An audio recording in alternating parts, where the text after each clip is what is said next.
The Meghalaya Upper Primary School Association MUPSTA on Monday met Education Minister Rakame Sangma seeking his intervention in bringing 844 ad hoc upper primary schools under deficit system.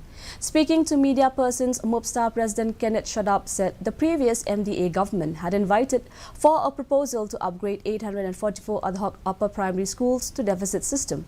He informed that the amount of monthly salary that the ad hoc teachers are getting now is very meager to meet the expenses. Hence, most of them are not able to afford to send their children for higher education.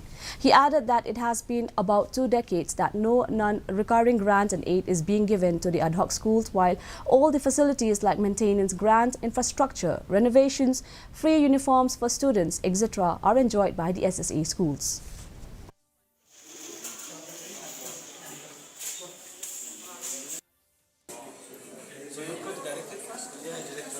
For the time being, within this year, at least if we get that another 3,000 increment to be equivalent with the increment done to the secondary and the higher secondary with effect from last year.